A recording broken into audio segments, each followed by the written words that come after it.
Programa Revista Rural, um oferecimento. Campineus, uma safra de benefícios para você colher bons negócios. Compre produtos Iara e acumule pontos. Só quem tem Iara tem boa colheita.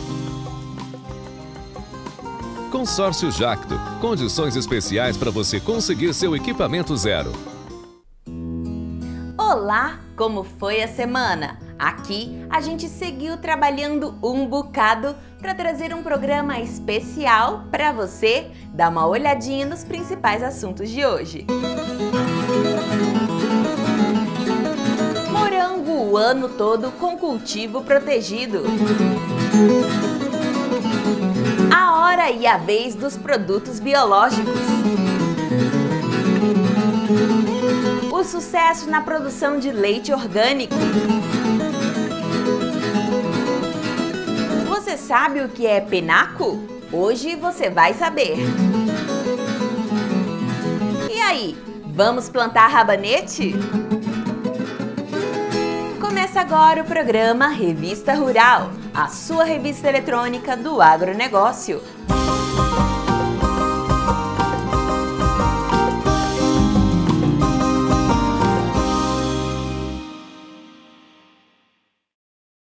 Apostando nas vantagens do cultivo protegido e desfrutando do turismo rural, esse produtor de São Paulo vem conseguindo morangos de qualidade ao longo do ano inteiro.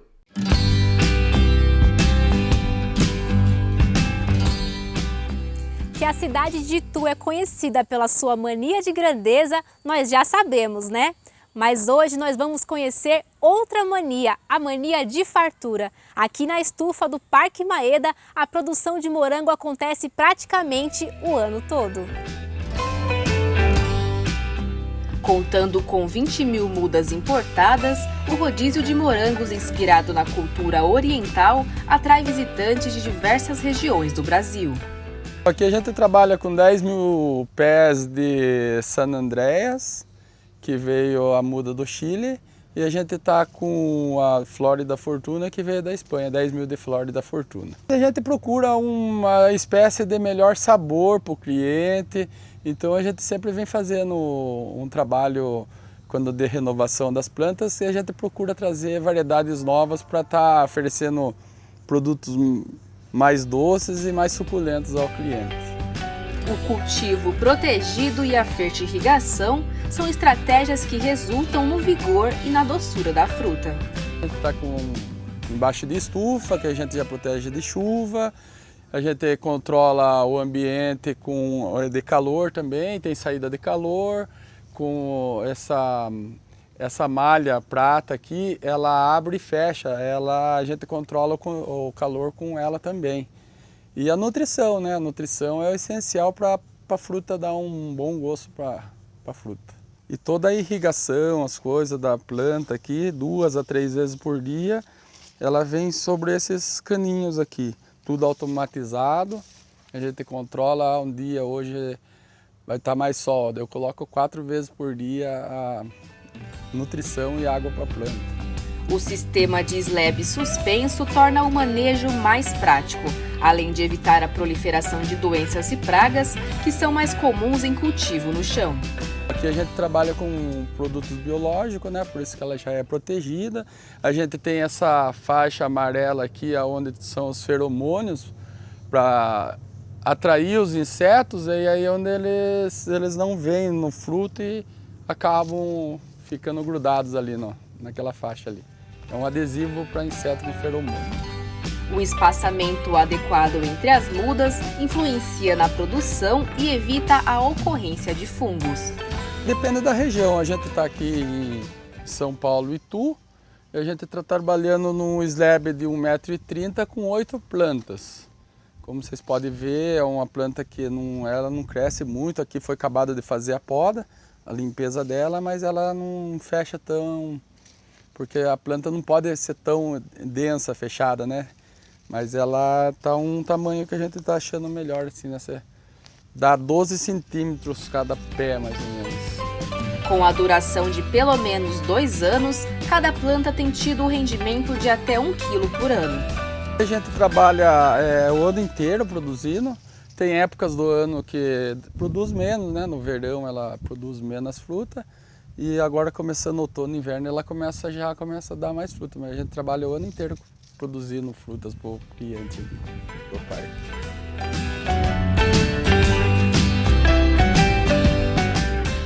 Percebeu que a pessoa tem a experiência de provar, de poder colher o morango aqui, mas e se ela quiser ir para casa e levar também um pedacinho dessa experiência? Tem a opção de vasos, né? Sim, a gente tem a opção de vasos aqui, o mesmo que o cliente comeu aqui, ele leva as mudas iguais e tem essa opção de estar levando para casa também, com a criança ou para presentear alguém ali com uma coisa diferente, é uma muda de um morango. A gente sabe aqui, pelo que a gente vê, que vocês têm um cuidado extremo com os morangos, né? Todo cuidado para poder ter sempre como colher, tá sempre docinho o morango. Mas e aí, no caso, a pessoa que leva para casa, quais são os cuidados que ela precisa ter diariamente com esse vaso? Então, geralmente a gente fala para o cliente que ela tendo uma planta na casa, do jeito que ela cuida, ela vai cuidar das mudas também. Especificamente, coloca uma casquinha de ovo, põe um pó de café que você jogar fora, tudo é nutrição. E aí e bastante amor, né? Tem que cuidar com amor que vai dar resultado bom. Só que aí no caso do amor a gente não pode colocar muita água, senão mata, né? É verdade, o morango mais ou menos uma média de 200 ml de água por dia. Se dosar é umas 2 vezes por dia, 100 ml cedo e 100 à tarde. Na estufa de 3.000 metros quadrados, os visitantes encontram 40 corredores de morangos para colher e degustar à vontade. Além dos cuidados, né, que vocês têm aqui, diários, também na hora que a pessoa vem para poder colher, vocês também passam a instrução de como colher para não estragar a muda, né? Sim, a gente sempre ensina o pessoal para colher, né? Aqui a gente tem um morango no ponto de colheita, se a gente puxar assim, ó, parece um cabo de aço, ele não sai, ó. Então, chega aqui, faz lá para o cliente para ele dobrar aqui e colhe facinho, ó. Não machuca a fruta nem nada e tranquilo. Perfeito, agora vamos ver se eu aprendi, né? Vamos lá. Então pegou aqui. Pega na fruta, dobra bem ela e puxa. Pode puxar? Deu certinho. Tá vendo?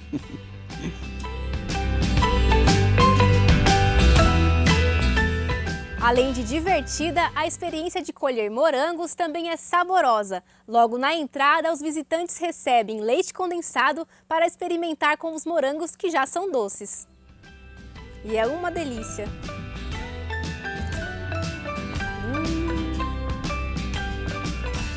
O turismo rural promove o contato com a natureza e a criançada se lambuza nessa experiência deliciosa. Eu tô aqui hoje com quem? Laura, Quantos aninhos a Laura tem? 5. E da onde a Laura veio para comer morango? É São Paulo. E tá gostoso? Sim. Sabe quantos morangos você já comeu ou já perdeu as contas? Perdi as contas. Da agricultura ao turismo rural, o Parque Maeda mostra como o constante desenvolvimento faz parte de sua história. O pessoal sempre pergunta pra gente, né? Nossa, como vocês tiveram a ideia do parque?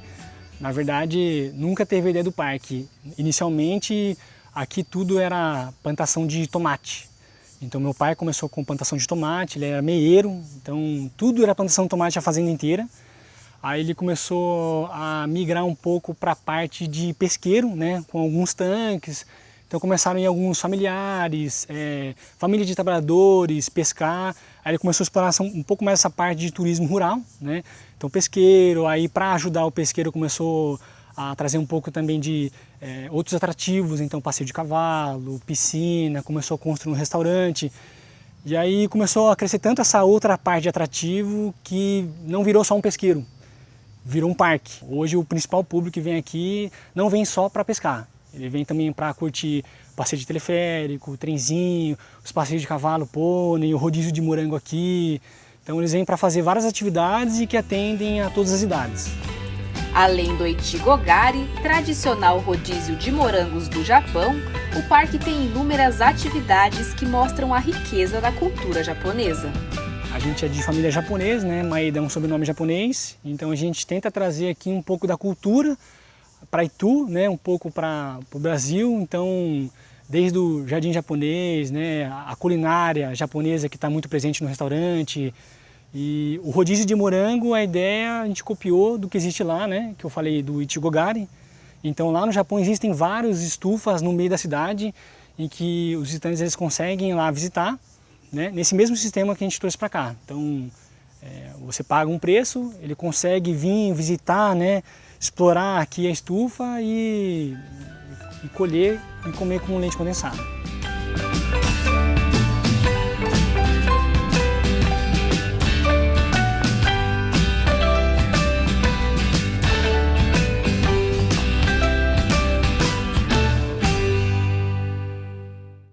Aqui no programa, a gente já falou bastante sobre punks, não é mesmo? E os penacos, você sabe o que são? São peixes não convencionais, mas muito saborosos e nutritivos. Curioso, né? Confira a reportagem. Você aí do outro lado da telinha sabe o que é a betara? E a palombeta?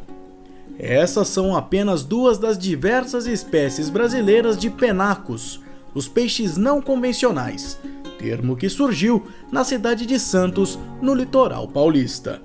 Nós começamos a conversar com os chefes locais e descobrimos aí esse termo, né, que surgiu mais ou menos na época das punks, né, que é relacionado às plantas não convencionais, né, e foi criada por um chefe santista, o Fábio Leal, que também vem de uma família, né, associada à pesca, então já tinha um olhar para esses peixes que não eram consumidos. As espécies são tradicionalmente consumidas por pescadores e ribeirinhos, já que têm menor valor comercial e não são muito conhecidas pelo grande público. A gente tem uma população ainda que desconhece as nossas espécies, né, que ainda dá preferência para o salmão do Chile, né, a merluza argentina, e isso é uma realidade até mesmo no litoral, né? Apesar de nas regiões ribeirinhas e litorâneas ter um consumo maior de pescado, mesmo aqui em Santos nós temos uma realidade onde nos diversos quiosques que a gente tem pela praia, você tem como opção o salmão, né, a merluza, a polaca, ou seja, espécies que não são produzidas aqui no país. Nós entendemos, né, como pesquisa, que tínhamos esse papel também de ajudar a desmistificar essas questões que são de importância para uma pesca sustentável, que é o consumo responsável, né? E para a gente chegar nesse patamar, a gente precisa de consumidores conscientes, que tenham acesso à informação. Então, nós começamos a promover ações para comunicar, né, a questão dos penacos. Os pescados, penacos ou não, são fontes de proteína que variam entre 16% e 21%, além das vitaminas e minerais, e possuem mais benefícios do que riscos à saúde, segundo publicações da FAO. A gente não pode ficar só na tilápia, até porque um consumo saudável e responsável tem como base uma dieta que seja diversa, né, diversificada, para você conseguir ter os diferentes nutrientes necessários, né, para o seu desempenho, para a sua saúde, através dos alimentos. O pescado marinho seria a melhor fonte, em se tratando de pescados gordos. E o pescado, qualquer um, né, seja ele de cultivo, de água doce ou de ambiente marinho, ele é nutricionalmente muito importante. Ele é das proteínas mais completas em termos de aminoácidos essenciais, ou seja, de nutrientes que não são produzidos pelo nosso organismo, que a gente só consegue acessar através da nossa alimentação. Além do aspecto nutricional, o social também entra em jogo quando os consumidores optam por essas espécies diferentes. É muito importante a gente também saber a origem do produto, porque você vai saber se está advindo de um trabalho familiar, né, de comunidades pesqueiras, então você também está trazendo um benefício social, né, que isso, na verdade, já é muito valorizado, né, no mercado europeu, e que é um caminho que a gente tem que, né, como instituição de pesquisa, galgar junto ao setor, junto à informação, né, a disponibilização de informação e conceitos, essa promoção do consumo mais consciente.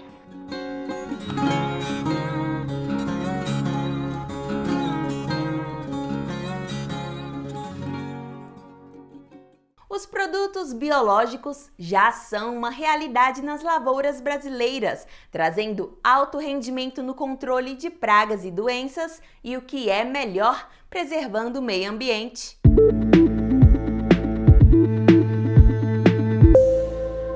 Seja por vontade do produtor ou a demanda do mercado que busca cada vez mais alimentos seguros e saudáveis, o setor de biológicos tem crescido bastante na agricultura.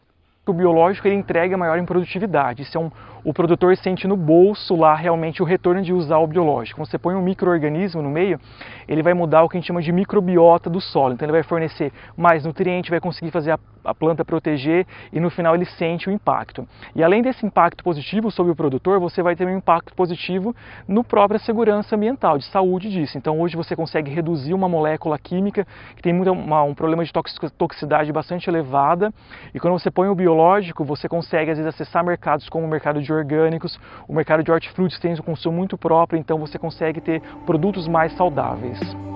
Dentro desse universo, a principal família de produtos que existe atualmente é a dos nematicidas. Na sequência, se destacam os antifúngicos e inseticidas, além da demanda crescente pelos herbicidas e bioherbicidas. Tudo isso mostra que esse setor está pronto para competir cada vez mais por espaço com os já tradicionais produtos químicos. A nossa principal razão é tentar substituir todos os químicos, esse é o nosso principal objetivo todos os dias, que a gente consiga. Às vezes é questão de tempo até a gente ter biológicos que substituem, então o biológico, como eu disse, são 4 anos de estudo principalmente, então dentro dos próximos anos essas tecnologias a gente vai aumentar a nossa capilaridade para mercados que hoje são dominados somente pelas químicas internacionais, que você tem o capital sendo colocado para fora do país. Em 2022, o mercado dos biológicos cresceu cerca de 50% no Brasil. E apesar de já existirem produtos que substituem 100% os químicos, como os nematicidas, por exemplo, para alguns outros ainda é preciso combinar o manejo. Não só o químico consegue sozinho, ele precisa do biológico atuando, assim como o biológico precisa às vezes do químico para complementar os alvos. E é somente para você aumentar a rotatividade de produto e você diminuir o que a gente chama de resistência. Então, quando você aplica o mesmo químico muitas vezes, durante muitos anos, você vai induzindo o que a gente chama de resistência. Então, quando você consegue ter um manejo integrado, biológico, químico, você tem mais saúde, você traz mais atributo.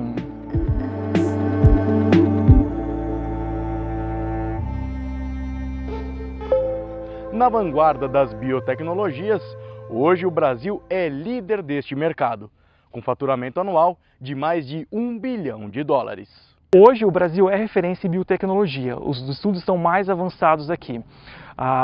Tanto é que tem empresas multinacionais que nos procuram para que a gente possa dar suporte nos biológicos. Então, hoje o Brasil é uma referência internacional em uso de biológicos. A gente está em toda a América Latina como um todo, a gente começou hoje a ter uma expansão pelos Estados Unidos e pela Europa.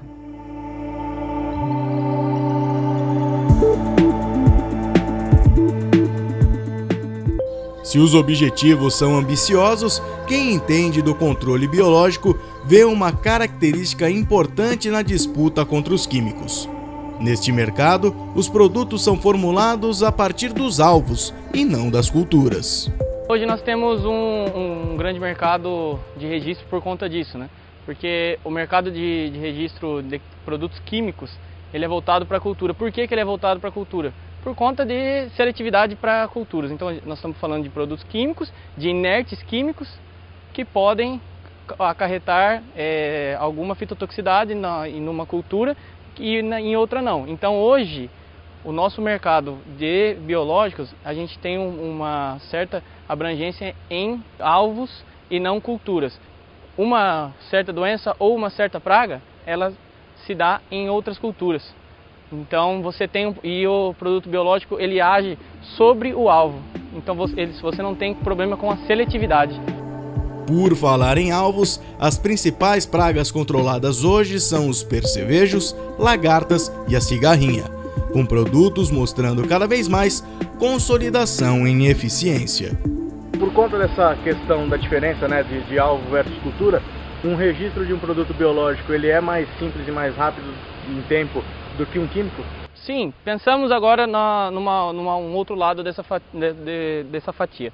Pensando que hoje nós temos produtos químicos, uma certa agressividade no ecossistema, e produtos biológicos você tem uma diversidade, você acaba não afetando mais essa diversidade e ajudando o teu ecossistema. Então esse é o diferencial. Por que hoje nós conseguimos trazer produtos biológicos com registro até 18 meses? Por conta dessa biodiversidade e desse entendimento também.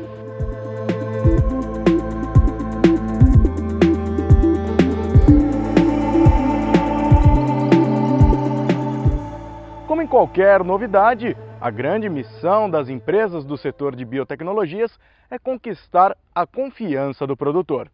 Para isso, entregar soluções com preços mais atrativos pode ser um bom caminho a ser seguido.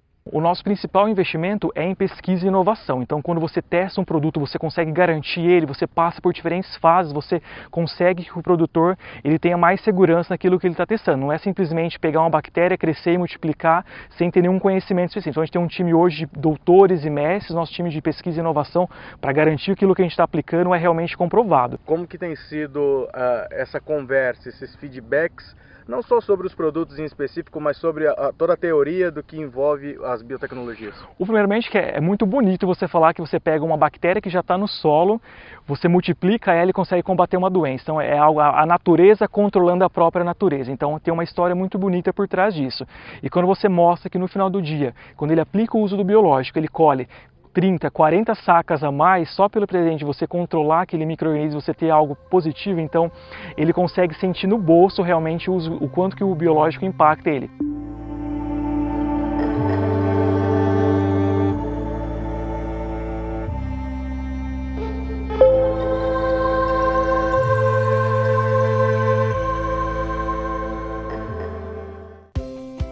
Você que está assistindo o nosso programa através do YouTube, queria te pedir uma coisa: clique no joinha e se inscreva no canal. Isso nos ajuda muito a produzir um programa cada vez melhor e mais interessante, especialmente para você.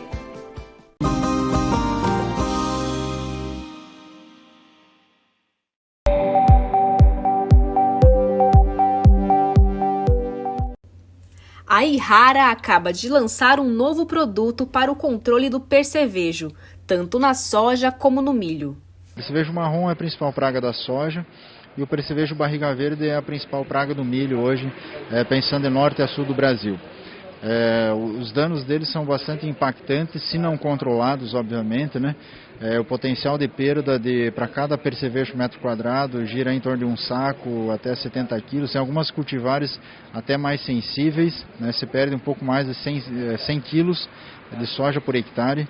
E no milho essas perdas também são bastante significativas, porque o milho é uma cultura um pouco menos plástica, não tem engalhamento como tem a soja, então a perda de uma planta ela é bastante significativa na produtividade final. E em milho tem variações de perdas que vão de 300 até 800 quilos por hectare para cada percevejo metro quadrado. Tem algumas lavouras que podem ter infestações maiores e perdem muito mais do que esse valor, né? Um novo fungicida também foi apresentado, voltado exclusivamente para combater a ferrugem da soja. Ferrugem da soja hoje é a principal doença que ataca a cultura.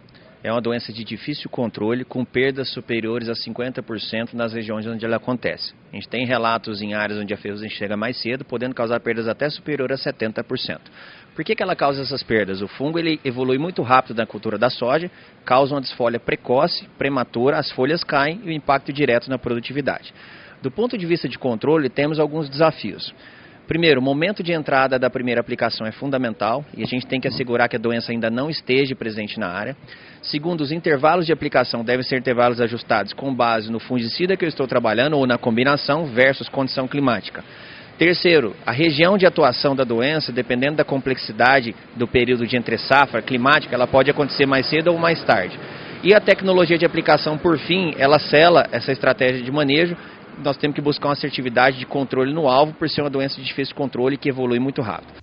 O novo produto promete proteção completa e praticidade na aplicação. É uma inovação porque ele tem no seu produto, que é o Sugoi, 3 ativos diferentes, atuando em 3 mecanismos ou 3 momentos diferentes no fungo.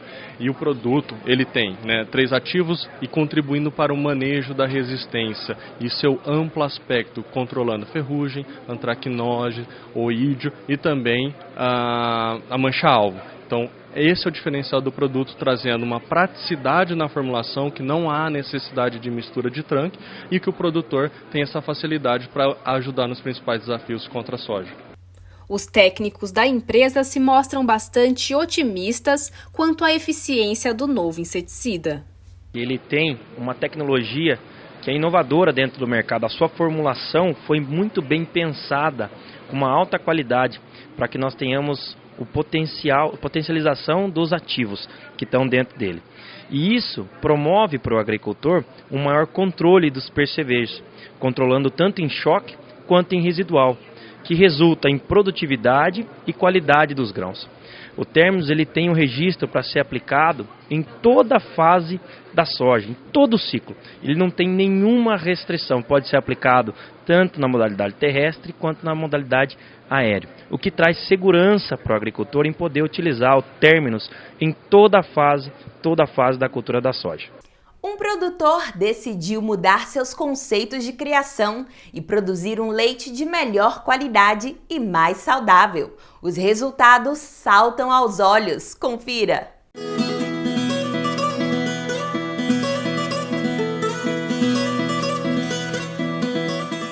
Nós estamos aqui na cidade de Itirapina, interior do estado de São Paulo, no Recanto SS com o Júnior, produtor aqui, proprietário do Recanto.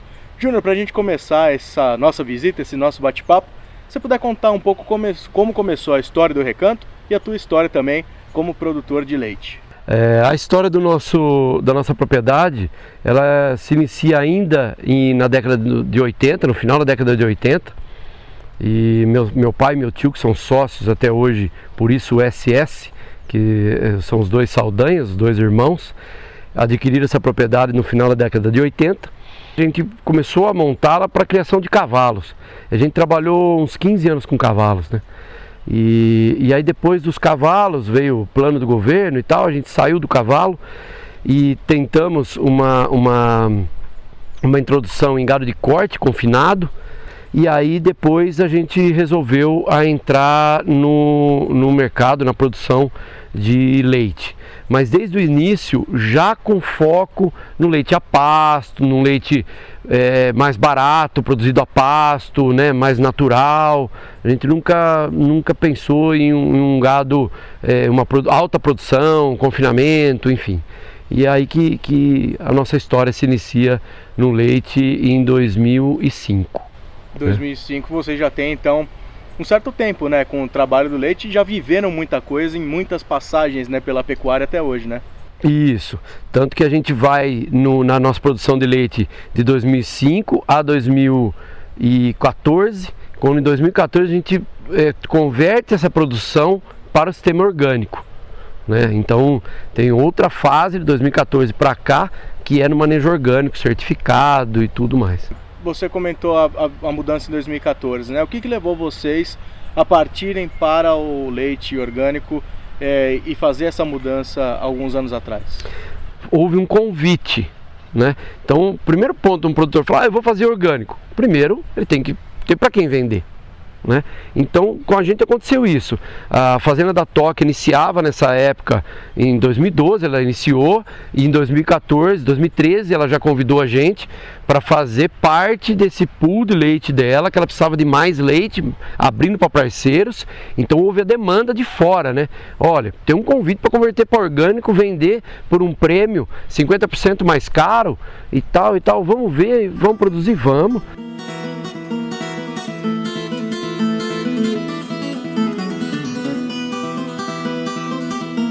A fazenda possui 29 hectares, com 90% da produção a pasto. É aqui que Júnior e sua família produzem o leite orgânico.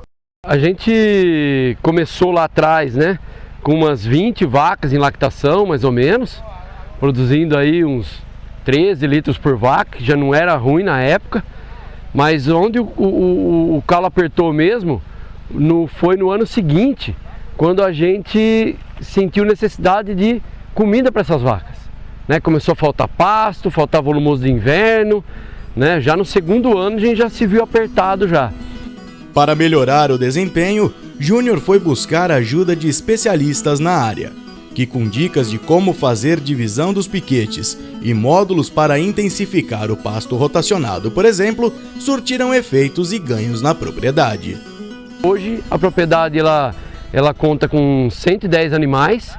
Desses 110 animais, 65, 70 sempre são vacas em lactação, então é um número bom dentro do rebanho, e com uma média fechada a ano aí em torno de 18, 19 litros por vaca, que a gente consegue manter aí em torno de 1.200 a 1.300 litros de leite por dia na média ano.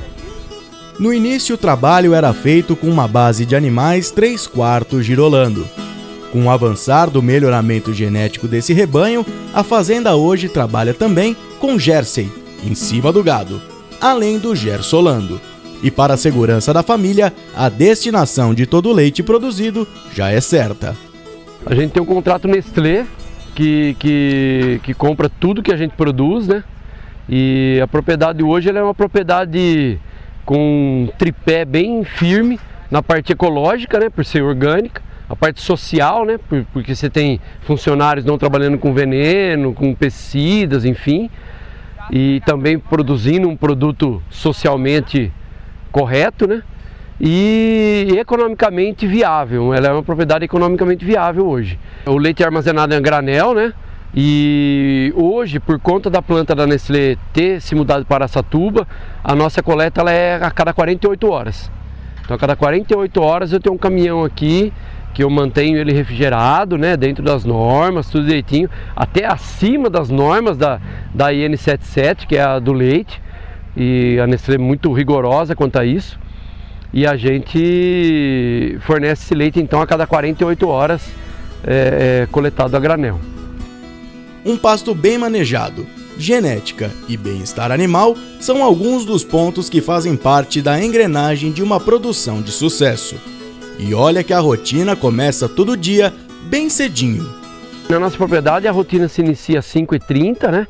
Onde o pessoal já desce com esse rebanho pro curral para iniciar a ordenha. E aí depois essas vacas saem da ordenha, vão a pasto de novo.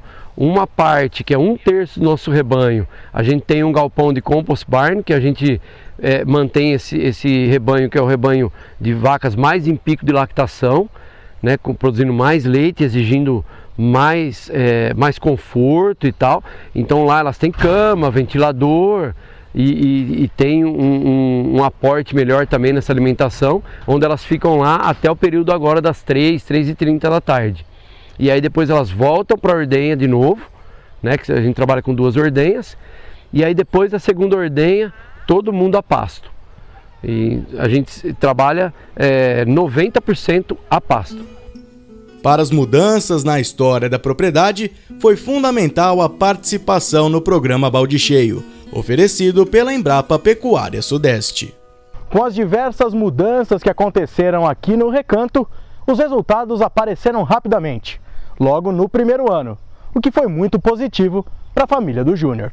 A primeira coisa que o projeto Balde Cheio traz para o produtor é a mudança na gestão, né? Essa gestão ela inicia desde a formação de um pasto até o manejo de um pasto, que você vai oferecer uma forragem melhor para seu rebanho, arraçoamento desses animais adequadamente.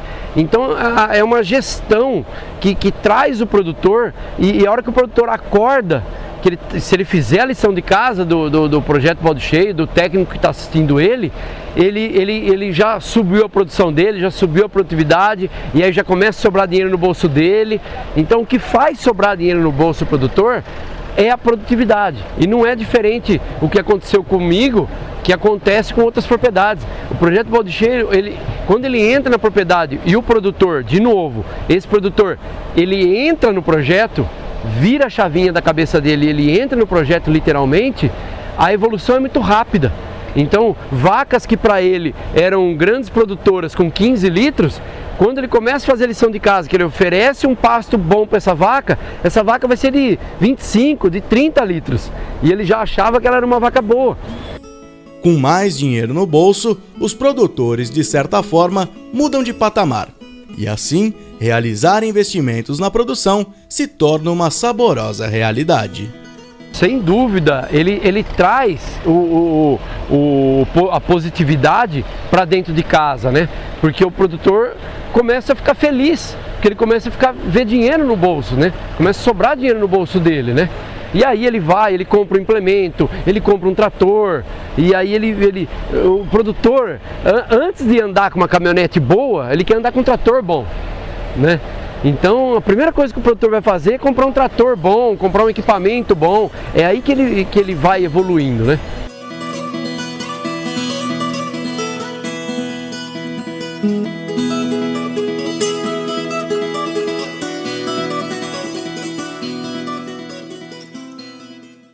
Uma agricultura cada dia mais produtiva e mais ecológica. Esse é o principal foco dos produtores brasileiros, contando com tecnologia de ponta e, claro, consciência ambiental. O futuro alimentar global cada vez mais passa pela sustentabilidade e as iniciativas verdes, aquelas que reduzem os impactos no meio ambiente, como a descarbonização, por exemplo. Na agricultura não é diferente, e os produtores estão preparados para essa realidade. Produzir um alimento com uma pegada de carbono mais reduzida, você produz um alimento mais sustentável, né? Então, ele já é um produto que vai ter a sua base nutricional, né? A sua riqueza nutricional igual ou até melhor, né? Por ter um balanço nutricional mais positivo, mas também tem uma emissão durante o processo de produção mais reduzida de carbono, ou seja, um produto final como um café, ou um grão, ou um HF, um hortifruti, uma verdura, que vai ter uma pegada de carbono no seu processo produtivo mais reduzido. Por exemplo, né, nós temos pesquisas no Brasil, diferentes culturas, em milho, em cana-de-açúcar, em café, em algodão, em que mostra que algumas soluções que nós temos, né, principalmente as soluções baseadas em nitrato, além de proporcionar produtividade, o uso do nitrato com green ammonia, né, um green fertilizer, ou com uma redução de emissão de carbono, ele melhora a pegada de carbono desse produto produzido. Celeiro do mundo na produção de alimentos, o Brasil é visto como vitrine na missão de reduzir os impactos dos gases de efeito estufa, aliado a uma alta produtividade. Então o Brasil ele tem um potencial e uma oportunidade de produzir um alimento cada vez mais com pegada de carbono muito grande. O brasileiro, o agricultor brasileiro já faz o uso de práticas sustentáveis que reduzem a pegada de carbono e em muitos casos incorpora mais carbono ao solo. Nesse sentido, a Yara está desenvolvendo várias soluções.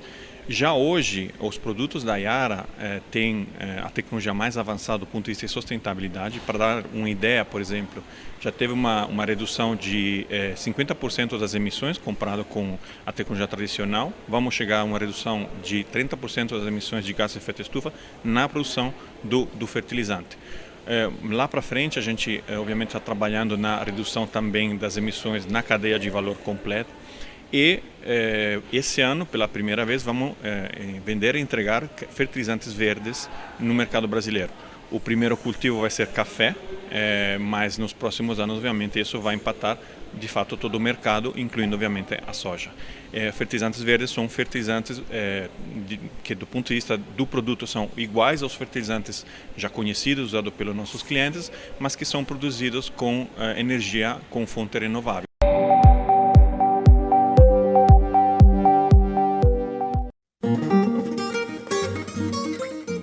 Entre as mudanças no regulamento da Expo Zebu, neste ano, todos os expositores participarão da escolha dos jurados dos leilões.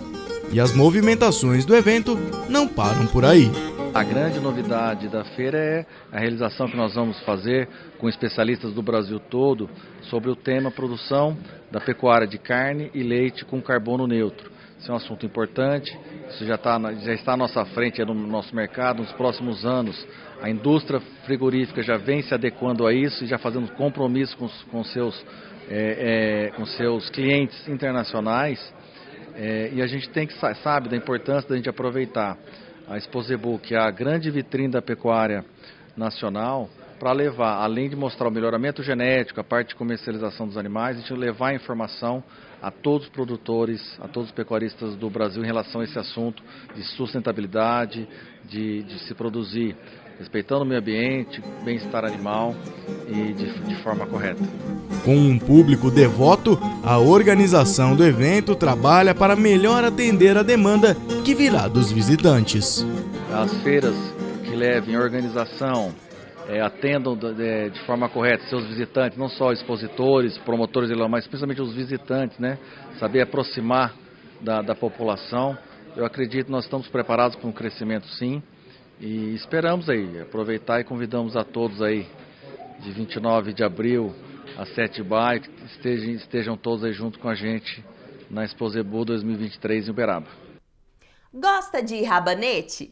Esse primo da couve e do agrião ganha cada dia mais status na salada do brasileiro e pode ser cultivado durante o ano todo.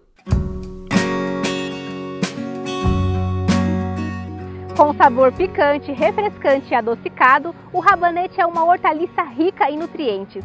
Na hora de comprar, escolha assim, lisinho, firme e sem rachadura. Com origem mediterrânea e presença constante na culinária asiática, a hortaliça é uma boa opção de investimento para a agricultura brasileira. O rabanete ele pode ser plantado o ano todo, né? Nas épocas mais quentes, nos meses, né, de verão, é onde exige um pouco mais ele ser um produto mais tolerante a doenças de solo, que atacam mais nessas épocas quentes, né? E até para a qualidade de raiz, né? Ele precisa ter uma boa tolerância ali de não rachar e dar aquele formato redondinho que o mercado, que é o hábito do consumidor. Para evitar o surgimento de rachaduras no vegetal, é preciso ter cuidados com o solo. E a escolha por sementes de qualidade também fará toda a diferença. O rabanete praticamente é cultivado em diversos tipos de solos. Solos mais argilosos, solos mais arenosos. Então, assim, ele se adapta a vários tipos de solos, né? Não é tão exigente que precisa ser um solo específico para a produção de rabanete. Nas épocas mais quentes, os produtores irrigam 1 ou 2 vezes por semana. A época de muita chuva e muito calor acaba prejudicando, que é onde o rabanete começa a rachar mais fácil, né? Mas isso daí também depende da variedade e da qualidade do produto que o produtor vai estar levando. Esse rabanete, ele é um híbrido, ele é mais tolerante para essas coisas, para mudanças climáticas, muita chuva ou épocas muito secas, e para doença de solo também, ele tolera mais.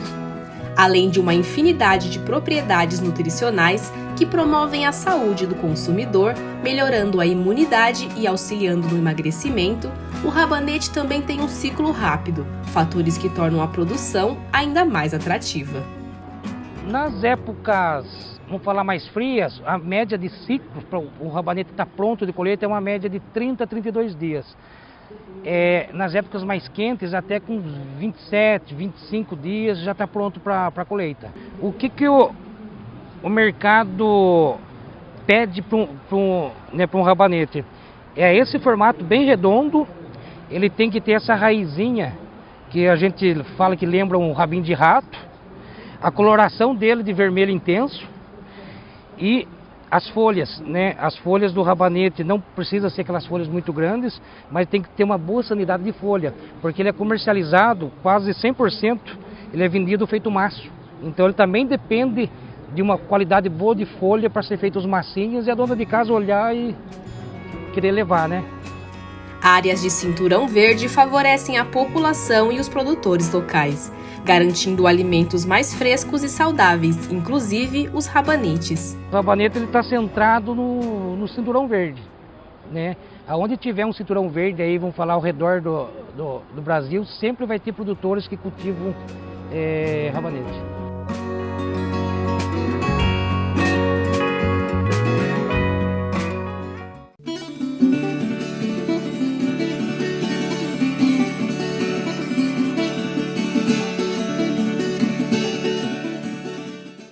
Alô, nossos amigos da Revista Rural, aqui é a Orquestra Paulistana de Viola Caipira, começando mais um quadro Papo de Violeiro.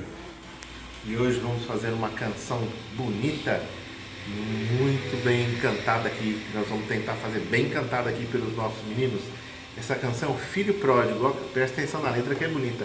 E é de Nil Bernardes, Chico Valente e Moskenberg. Vamos nós!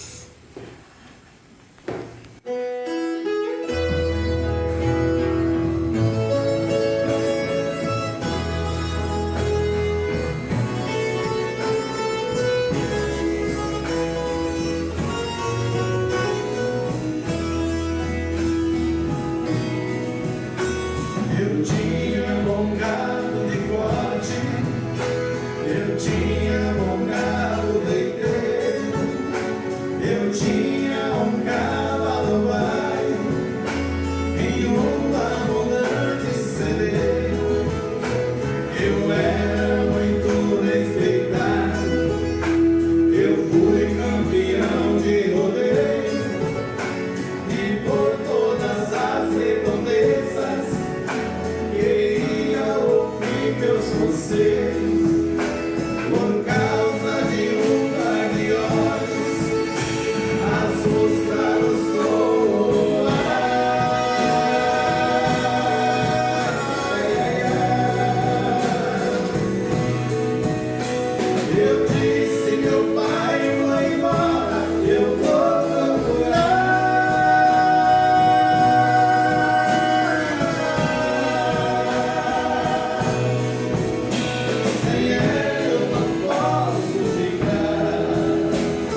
vai ficando por aqui. Não esqueça de se inscrever no canal e clicar no sininho para ficar por dentro de tudo. Uma ótima semana e até a próxima!